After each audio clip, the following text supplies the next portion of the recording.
आज हम लोग त्रिकोणमिति का देखेंगे। प्रश्नावली 1B का अति लघु अभी तक चल रहा है। आज हम लोग इससे पहले जो क्लास में है या 11 तक हम लोग पढ़ लिए थे। आज 12वां क्वेश्चन बनाने जा रहे हैं। ये क्वेश्चन जो है भारती भवन की किताब से लिया गया है, जो प्रश्नावली 1B है। अति लघु अभी चल रहा है। तो चलिए आज से क्लास है कि लेक्चर नंबर आज कितना है, तो लेक्चर नंबर आज 7 है। इसको लिखेंगे 7।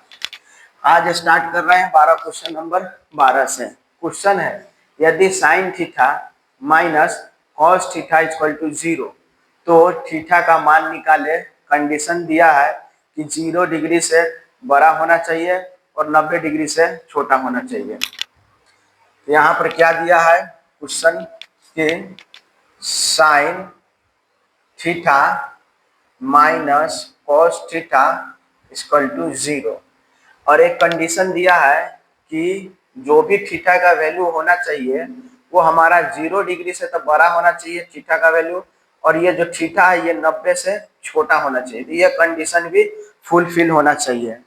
तो चलिए इसको बनाते हैं। अब यहाँ क्या करना है, जैसे यहाँ sine theta minus cos theta equal to 0 दिया है, ये समीकरण दिया है। तो यहाँ जो माइनस है इसको उधर ले जाएंगे बराबर के उधर, तो यहाँ हो जाएगा sine theta equal to minus उधर जाएगा तो प्लस में कॉस थीटा, 0 में plus cos theta plus cos theta हो जाएगा।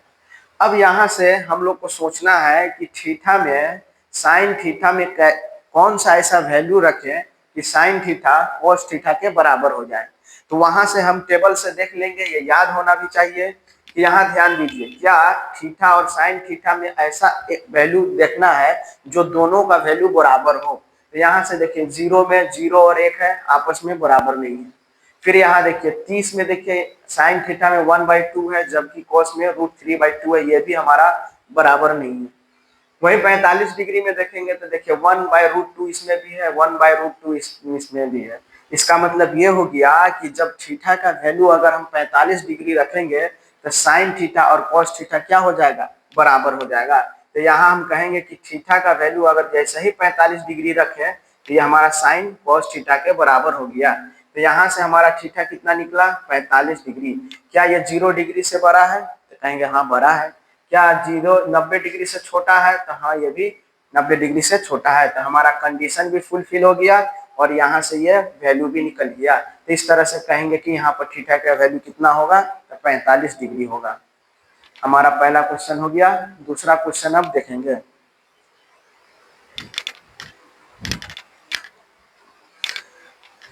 अब देखिए दूसरा क्वेश्चन यहाँ पर देखेंगे कि यहाँ कहता है कि यदि साइन, देखें क्वेश्चन दूसरा है, यदि sine a minus B equal to 1/2 cos a plus B बराबर 1/2, जबकि 0 degree a plus B less than मैंने छोटा है a प्लस बी यानी बड़ा है a प्लस बी, या तो 90 डिग्री के बराबर है या 90 डिग्री से छोटा है।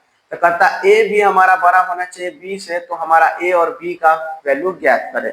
तो देखिए क्वेश्चन क्या बोला है पहले देखेंगे। पहले क्वेश्चन में दिया है कि कहता है कि अगर sine a minus B equal to दिया है 1/2, ठीक है। और दूसरा यहाँ पर दिया है कि cos a प्लस बी बराबर दिया है 1/2। यहाँ दो समीकरण दिया। अब कंडीशन क्या कहता है कि कंडीशन यहाँ पर हम लिख दे रहे हैं। कंडीशन कहता है कि 0 डिग्री से यानी 0 डिग्री से बड़ा होना चाहिए a प्लस बी का वैल्यू, और जो a प्लस बी का वैल्यू जो होगा ना, या तो वो 90 डिग्री के बराबर होगा या 90 डिग्री से छोटा होगा। ये पहला कंडीशन दिया। दूसरा कंडीशन कहता है कि a का वैल्यू हमेशा b से बड़ा होना चाहिए। यानी अगर a का वैल्यू अगर हम 30 निकाले हैं और b का वैल्यू अगर हम 45 निकालेंगे तो गलत हो जाएगा, क्योंकि यहाँ a का वैल्यू बड़ा होना चाहिए। यानी a का वैल्यू अगर 45 है तो b का वैल्यू 45 से नीचे ही आना चाहिए, क्योंकि b का वैल्यू हमारा क्या चाहिए, a से छोटा चाहिए। तो चलिए इस क्वेश्चन को बनाते हैं। अब यहाँ पर हम लोगों को याद होना चाहिए कि साइन में ऐसा कौन सा वैल्यू है जो 1/2 होता है। तो याद रखना है साइन 0 डिग्री में 0 होता है, नहीं है। साइन 30 डिग्री में देखेंगे, हाँ साइन 30 डिग्री 1/2 होता है।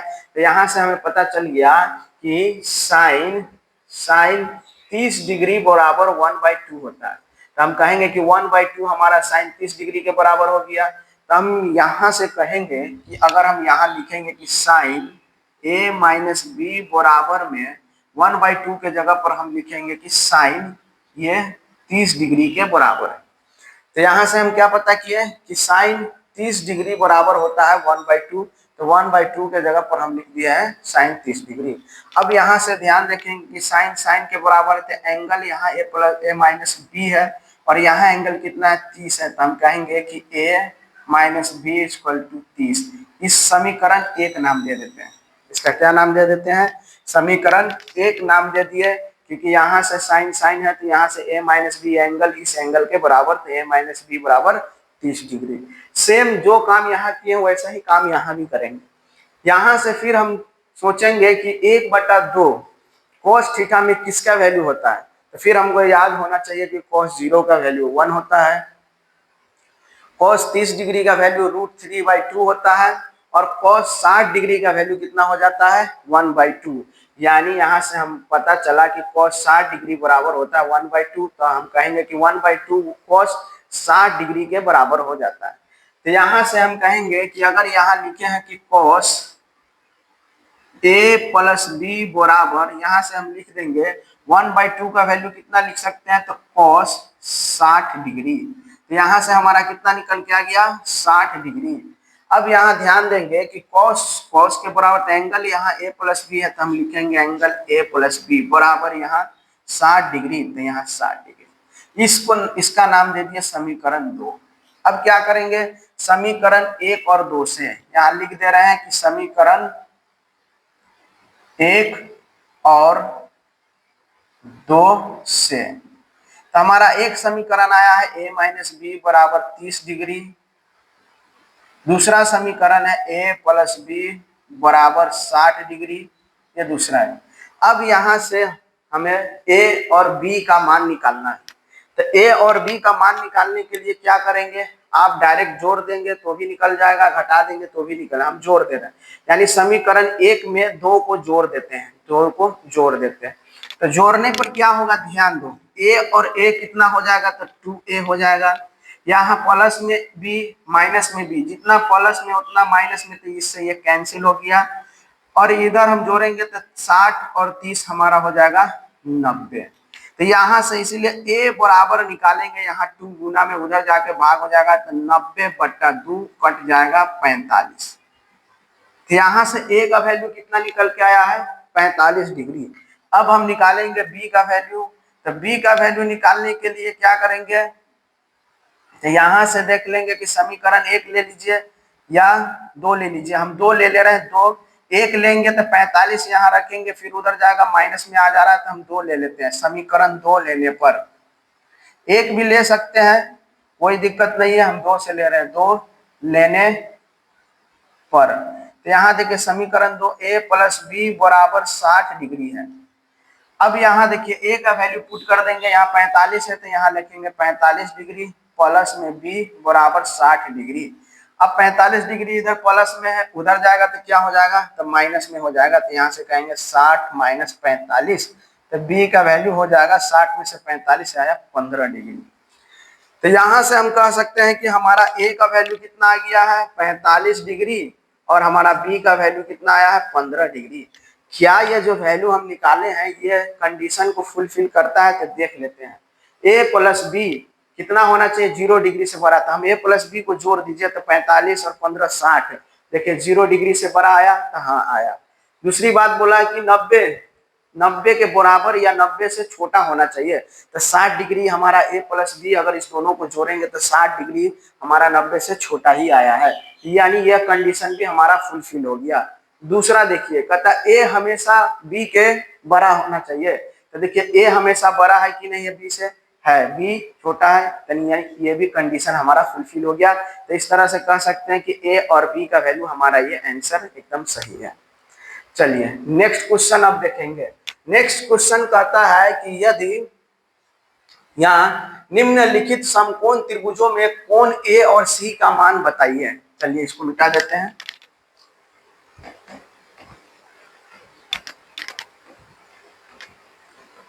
देखिए पहला क्वेश्चन है कि पहला त्रिभुज दिया है, समकोण त्रिभुज दिया है, तो यहाँ से हम लोग भी बना लेंगे समकोण त्रिभुज। इसका नाम सी दिया है, इसका बी दिया है, इसका ए। ये हमारा 90 डिग्री है। ये हमारा 3 सेमी दिया है और ये 6 सेमी दिया है, यानी सेंटीमीटर दिया है।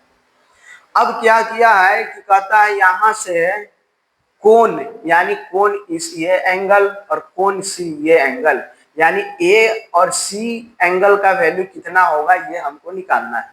तो सबसे पहले यहाँ पर हम ये सोचेंगे, त्रिभुज समकोण त्रिभुज को देखकर यह सोचेंगे कि दिया क्या क्या चीज है। तो यहाँ पर 90 डिग्री है, 90 डिग्री के सामने वाला जो भुजा होता है वो जानते हैं कि कर्ण होता है। कर्ण 6 सेमी दिया है, ठीक है। अगर ये कर्ण दिया है, हम एंगल ए के लिए बोल रहे हैं, ए के लिए एंगल ए के लिए, अगर एंगल ए के लिए जाएंगे तो ये हमारा लंब हो गया। तो हम यहाँ पर कहेंगे कि लंब हमारा दिया है 3 सेंटीमीटर, 3 सेमी हो गया, 3 सेंटीमीटर हो गया। तो अब यहां से क्या निकालना है, यहां से हम निकालेंगे कि एंगल, अब यहां देखना है कि त्रिकोणमितीय अनुपात में, जैसे साइन, कोसेक, टेन, कॉट, सेक, 6 में से आपको ध्यान रखना है कि कौन सा ऐसा लंब आधार कर्ण में जो अनुपातीय में हम पढ़े हैं कि जिसमें कर्ण भी आता हो और लंब भी आता हो। तो हमारे दिमाग में ये आएगा कि एक तो साइन थीटा बराबर हम जानते हैं, यानी अगर एक थीटा के जगह साइन थीटा में हम जानते हैं कि एक होता है लंब बटा कर्ण, यानी त्रिकोणमितीय अनुपात में ऐसा अनुपात लेना है जिसमें कर्ण भी आ जाए और लंब भी शामिल हो जाए। तो हमारा एक तो साइन थीटा हुआ, इसी का जस्ट उल्टा होता है एक कोसेक थीटा होता है, जो कि होता है कर्ण बटा लंब। आप इस दोनों ही एंगल से लेकर आप यहाँ पर एक एंगल निकाल सकते हैं, यानी साइन थीटा को भी लेकर या कोसेक थीटा को भी लेकर। तो हम यहाँ से साइन थीटा को लेते हैं, तो हम यहाँ पर एंगल क्या निकालना है, तो हम यहाँ पर एंगल ए निकालना है, तो हम ले लेते हैं लंब। तो लंब कितना एंगल ए के लिए 3 सेंटीमीटर, तो यहाँ से कहेंगे कि ये 3 सेंटीमीटर। अब है कर्ण, तो कर्ण इसके लिए यहाँ हो जाएगा 6 सेंटीमीटर, तो यहाँ लिखेंगे 6 सेंटीमीटर। सेमी से सेमी कैंसिल, 3 दूनी 6, यानी 1/2। तो यहाँ से आया है कि साइन ए इक्वल टू 1/2 आया। तब यहाँ से आपको मालूम होना चाहिए कि साइन में कौन सा ऐसा वैल्यू है जिसका वैल्यू 1/2 होता है। तो हम जानते हैं कि साइन ए, यानी साइन ए, साइन 30 डिग्री हमारा होता है 1/2 होता है। तो साइन से साइन, तो यहाँ से एंगल बराबर हमारा निकल के आ गया 30 डिग्री। तो यहाँ हमारा आंसर कितना हो गया, 30 डिग्री। मतलब एंगल ए का वैल्यू कितना निकल गया है, 30 डिग्री। तो इसी तरह से आप अपना एंगल सी निकाल लेंगे, या आप खुद से बना लीजिएगा। दूसरा क्वेश्चन हम दे रहे हैं। दूसरा क्वेश्चन में आप फिर आते हैं कि क्या कहता है कि ऐसा, दूसरा क्वेश्चन में हम एंगल सी निकाल के दिखा दे रहे हैं। देखिए दूसरा क्वेश्चन यहाँ पर दिया है, दूसरा क्वेश्चन है कि ये त्रिभुज दिया है, ये ए है, सी है, बी है। अब यहां से एंगल यहाँ 3 हो जाएगा, यहाँ 1 सेमी, ये हमारा 90 डिग्री। यहाँ पर क्या दिया है, अगर एंगल सी निकालना है तो सी के सामने वाला जो होगा ये हमारा लंब हो जाएगा, और ये जिस पर बना है ये हमारा ये आधार हो जाएगा। लंब हमारा दिया है √3 सेमी और ये हमारा आधार हो जाएगा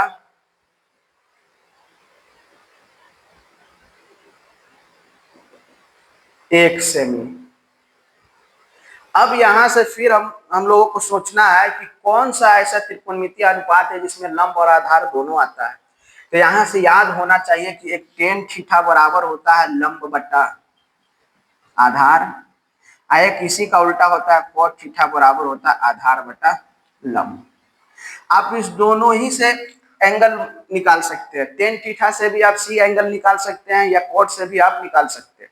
हम 10 लेते हैं, यानी हम ले रहे हैं 10 सी है तो सी से लेते हैं, 10 सी निकालना है। तो 10 सी लंब चाहिए, तो लंब की जगह पर यहाँ पर √3 हो गया सेमी बाई। अब आधार चाहिए, तो आधार हमारा यहाँ कितना है 1 सेमी, तो यहाँ से लिखेंगे 1 सेमी। अब क्या करेंगे, सेमी से सेमी कैंसिल हो जाएगा, तो यहाँ से √3।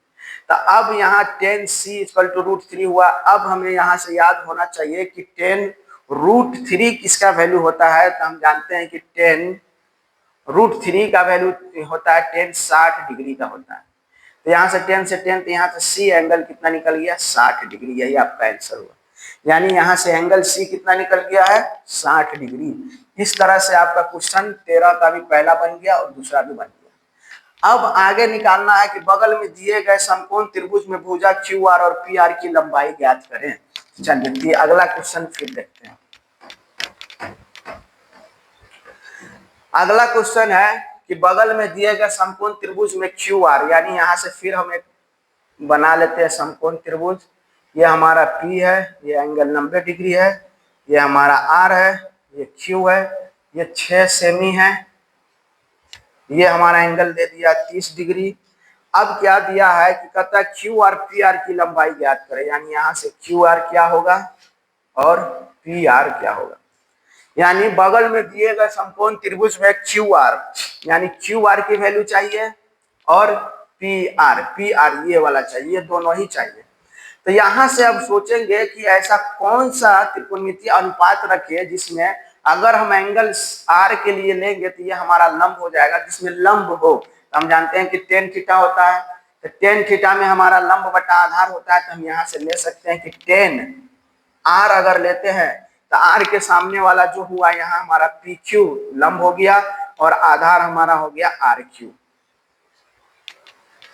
अब यहाँ से क्या करेंगे कि tan R का वैल्यू, यानी R एंगल कितना है तो 30 डिग्री, तो यहाँ से लिखेंगे 30 डिग्री बराबर PQ कितना है तो यहाँ 6 है, तो यहाँ से लिखेंगे 6 सेमी बाय RQ कितना है नहीं मालूम है, तो RQ की जगह पर RQ रहने देते हैं। tan 30 डिग्री का वैल्यू कितना होता है तो tan 30 डिग्री का वैल्यू होता है 1/√3। यहाँ से हो जाएगा 6 सेमी बाई RQ। अब क्या करेंगे तो क्रॉस गुना कर दीजिए, RQ को 1 से करेंगे तो यहाँ से हमारा हो जाएगा RQ कहीं RQ, और यहाँ से 6 को √3 से गुना कर देंगे तो 6√3 सेमी, यानी RQ का वैल्यू कितना निकल गया 6√3 हो गया। यहाँ से हमारा RQ कितना निकल गया है 6√3। तो इसी तरह से आप QR यहाँ से बच गया तो QR कहाँ गया PR हमारा यहाँ QR निकल गया, यहाँ से PR का वैल्यू यहाँ से खुद से निकाल के देखिए। वैसे हम बता देते हैं कि ऐसा त्रिकोणमितीय अनुपात लीजिए जिसमें आपका लंब भी हो और कर्ण भी हो। तो जब कर्ण भी हो जाएगा तो हम जानते हैं कि sin थीटा बराबर होता है लंब बटा कर्ण। तो आप यहाँ से sin R बराबर ले सकते हैं 6 बटा कर्ण। इस तरह से कर्ण PR का वैल्यू निकालिएगा, आपका निकल जाएगा। चलिए नेक्स्ट क्वेश्चन है। अब यहाँ से देखेंगे मान की दृष्टि से,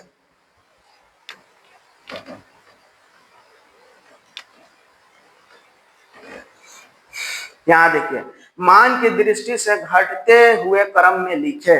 इससे पहले कि यह बात आप जान लीजिए, जैसे जैसे एंगल बढ़ेगा, याद रखिएगा, जैसे जैसे थीटा यानी एंगल बढ़ेगा वैसे वैसे साइन थीटा भी बढ़ेगा, टेन थीटा भी बढ़ेगा और सेक थीटा भी बढ़ेगा।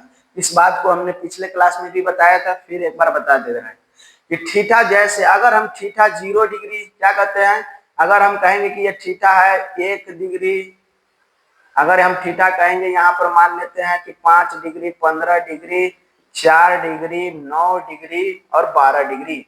अब हम इसको कहेंगे कि आप इसको सजाइए, तो बढ़ते हुए क्रम में सजाइए। तो बढ़ते हुए क्रम में कैसे सजाते हैं, पहले सबसे छोटा आता है, उससे जस्ट बड़ा आता है, उससे जस्ट बड़ा आता है। यहाँ देखिए अगर इस एंगल को सजाना है तो कैसे सजाएंगे कि सबसे छोटा कौन है तो 4 डिग्री, बढ़ते हुए क्रम में 4, उसके बाद यहाँ से 5 डिग्री, उसके बाद यहाँ से 12 डिग्री, उसके बाद 9 डिग्री, 9 डिग्री, उसके बाद 12 डिग्री, उसके बाद 15 डिग्री। तो इस तरह से हम कह सकते हैं कि जैसे जैसे डिग्री बढ़ेगा इसको बढ़ते हुए क्रम में। लेकिन इसी में अगर हम कह दें कि अगर मान लीजिए कि यहाँ पर साइन 5 डिग्री है, sine 15 degree, sine 4 degree, sine 9 degree, sine 12 degree. अब हम कहेंगे कि इसको आप बढ़ते हुए क्रम में लिखिए, तो ठीक वैसा ही बढ़ेगा, जैसे ही एंगल बढ़ रहा था वैसे इस तरह से साइन में भी बढ़ेगा। मतलब पहले हो जाएगा साइन 4 डिग्री, इससे बड़ा है 5, तो साइन 5 डिग्री, इससे बड़ा है साइन 9 डिग्री, इससे बड़ा है साइन 12 डिग्री। तो इसका मतलब ये हुआ, और आखिरी में है साइन 15 डिग्री। तो जैसे जैसे एंगल बढ़ रहा है वैसे वैसे साइन का भी वैल्यू बढ़ते जाएगा। तो यहाँ से देखिए सेम जैसे जैसे साइन थीटा में बताया वैसे ही टेन थीटा में भी होगा। टेन थीटा में भी अगर एंगल बढ़ेगा तो टेन थीटा का भी वैल्यू बढ़ेगा। सेक थीटा में भी वही होगा, जैसे जैसे आप थीटा बढ़ाइएगा वैसे वैसे सेक का भी वैल्यू बढ़ते जाएगा। ठीक उसी का उल्टा इसमें होता है, कॉस थीटा, टेन थीटा और कॉसेक थीटा। यानी कहेंगे कि अगर कॉस थीटा, अगर इसी में कहेंगे कि ये एंगल दिया है, अब हम कहेंगे कि यहाँ पर लिखा है कि cos 4 degree, cos 5 degree, cos 9 degree, cos 12 degree, cos 15 degree. अब हम इसको बोलेंगे कि आपको बढ़ते हुए क्रम में लिखिए। तो कॉस थीटा में जितना ज्यादा थीटा होगा उतना ही कॉस थीटा का वैल्यू घटेगा। तो यहाँ पर हम क्या कहेंगे, कह रहे हैं कि बढ़ते हुए क्रम में लिखे, तो इसका मतलब ये हो गया कि जो कॉस थीटा में सबसे ज्यादा वही सबसे छोटा हो जाएगा। तो यहाँ से कहेंगे कॉस 15 डिग्री सबसे बड़ा एंगल है, इसीलिए सबसे छोटा वैल्यू होगा। उसी तरह से यहाँ से हो जाएगा cos 12 degree, cos 9 degree, cos 5 degree, cos 4 degree. ये हमारा बढ़ते हुए क्रम में हुआ कॉस में। ठीक उसी तरह से जैसे जैसे कॉस का बताएं कि वैल्यू बढ़ने पर, थीटा बढ़ने पर वैल्यू घटेगा, उसी तरह से कॉट में भी थीटा बढ़ा तो वैल्यू घटा, कॉसेक में भी थीटा बढ़ा तो वैल्यू घटा। उसी पैटर्न पर यहाँ क्वेश्चन दिया गया है, अब इसको बनाएंगे। देखिए पहला क्वेश्चन में कहता है कि इसको घटते हुए क्रम में लिखे। पहला क्वेश्चन है sine 77 degree, sine 49 degree, sine 63 degree. अब इसको हम क्या करते हैं घटते क्रम में। तो घटते क्रम में तरीका क्या होता है कि सबसे पहले बड़ा लिखेंगे, तब उससे थोड़ा छोटा, तब उससे छोटा, तब उससे छोटा। यह हमारा घटते हुए क्रम में हुआ। तो यहाँ देखिए जो जितना ज्यादा एंगल होगा वो उतना ही बड़ा होगा साइन थीटा में। तो हम यहाँ घटते क्रम में लिखने के लिए क्या करेंगे, तो जो जितना बड़ा है तो साइन सबसे बड़ा है तो यहाँ लिखेंगे। इससे जस्ट छोटा कौन है, साइन 63 डिग्री, तो 63 डिग्री। उसके बाद कौन है, तो साइन 49 डिग्री। यही आपका आंसर हो गया घटते हुए क्रम। फिर आ जाइए दूसरा क्वेश्चन देखिए। दूसरा क्वेश्चन है कि cos 10 degree, cos 50 degree, cos 40 degree. इसको भी घटते हुए क्रम में लिखना है। तो घटते हुए क्रम में क्या लिखते हैं कि सबसे पहले बड़ा होगा उसको लिखना है। तो कॉस में क्या होता है कि जो सबसे बड़ा होता है वो उतना ही सबसे ज्यादा छोटा होता है। तो इसका मतलब ये इसमें जो एंगल जितना ज्यादा छोटा होगा वही सबसे बड़ा होगा। तो हम कहेंगे कि कॉस 10 यहाँ पर हमारा सबसे बड़ा है। उसके बाद यहाँ से कॉस 40 डिग्री है। उसके बाद यहाँ से कॉस 50 डिग्री में, यह हमारा घटते क्रम में है। यही हमारा आंसर हो गया। सी में देखिए, सी में है कि सेक 20 डिग्री, सेक 50 डिग्री और सेक 30 डिग्री। सेक और कॉस देखिए, सेक सेक किस ग्रुप में है, साइन 10 के ग्रुप में है, यानी इसका भी एंगल बढ़ेगा तो यानी सेक भी बढ़ेगा।